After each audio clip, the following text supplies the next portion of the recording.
Yo, BJ Gaddour with the Daily BJ, and here's a 15-minute barbell abs blaster. We're using the landmine setup. So you put a barbell into the corner of a wall or a landmine post, and all I've done here, and by the way, you can do all these movements without this attachment. I know a lot of people don't have it, but it doesn't mean you shouldn't get it, because what it allows you to do is just simply attach on to the end of this barbell. You get more space and separation from the bar and the plates. You also get more grip-friendly options, more range of motion, a lot more versatility. But again, you could do the exact same thing, all these movements, just holding the other end of the barbell. So we're gonna do 15 movements, a lot of unilateral single-sided movements, 40 seconds of work, 20 seconds of rest for each movement. Takes 15 minutes to complete. You can do up to 3 rounds of this for a 45-minute workout. 30-minute is 2 rounds. 15-minute would just be a single circuit through blasting those abs and all planes of motion. Great for the upper body. It's actually still a whole body workout. So we're gonna go ab rollouts, and you're gonna go 40 seconds on, 20 seconds off, and it matters which way you do it. So you're gonna do movement 1 is going this way, movement 2 is going the other way, because there's actually a slight angle you work with that actually challenges the obliques a little bit more than just traditional straight out rollout. So you can go hand spacing. Wider is easier, closer is harder. You get more range of motion. You can also get more stability challenges. Mess around with that. You get on the knees, crunch your abs, pull the ribs and shoulders down, and all you're going to do is go out as far as you can, maintaining that good abdominal position. You should feel nothing in the back. Glutes are tight, abs are engaged. Really use the lats to kind of contract right here to the top and get out as far as you can. The heavier this weight, by the way, the more challenging it is. The one thing I will say is 25s tend to be the best option here. So if you're going to add weight, you could also add 10s, 5s. You could progressively increase the challenge. The more weight you have going out, the harder it is to pull back and use the abs to make that work happen. If you use a 45, technically you can actually sink down further, but you're also not as close to the floor. So you can play around with that. 25 is going to be the best option for a lot of landmine stuff. So just consider that from a range of motion standpoint. So we do each side. Then we go into iso squat presses, movement 3. So I'm going to pick the weight up, hold it right here. I should have a slight forward lean, slight toe flare, hip to shoulder width apart with the feet. Just gonna sit tall and kind of play around with what feels best, where you get the thighs ideally top thigh parallel to the floor or hip crease just beneath knee crease, and then holding that position, you press out, bring it back. So great core and shoulder and hip thigh challenge. Isometrically holding the lower body, working the anterior core with this pressing pattern. Hit that pattern up, have fun with it. You can speed it up, you can slow it down, and great way to just light those abs on fire. From there, we're going into the overhead one-arm push-up. So it's a self-assisted push-up, but it's also going to involve a kind of push-pull action with the assisting hand. So you get stability and support, but really working this side the most, the side that's on the floor. So 4 and 5, left arm, then right arm. I'm going to get like this, wider feet just to get stability and support. And as I lower, I come out, reach, pull it right back. This is a total abs ripper, all right? Do the best you can. If you can't do the push-up, you could also just do the arm action only and make it just a plank challenge. You could, of course, also do this on the knees if you needed to, but you will lose a little core engagement there. But again, it's all about making it work for you. So you do both sides that way. From there, we're going into row to rotational clean. So it's kind of a grinder strength pattern to a power pattern continuously. It's a complex in one movement.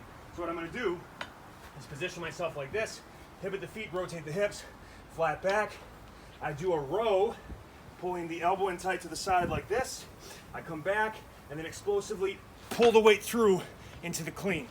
So look on, pivot the feet, rotate the hips, total back side of the body movement. Great for metabolism and fat burning and conditioning. And I'll keep repeating that pattern. Left and then right side.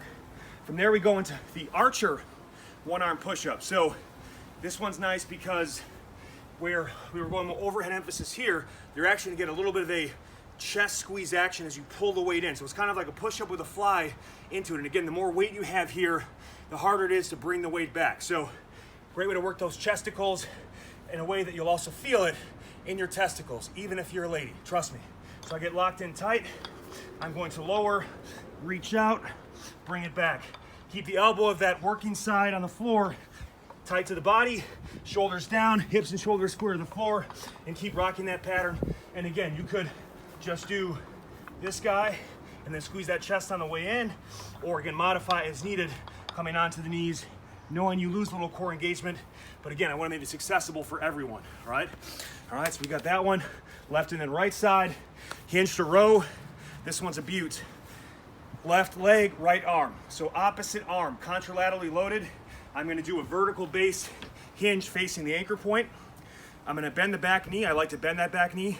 As I hinge at the hips and lower, I'm reaching that back heel to the sky, squeezing that back glute. I hold it right at the down position.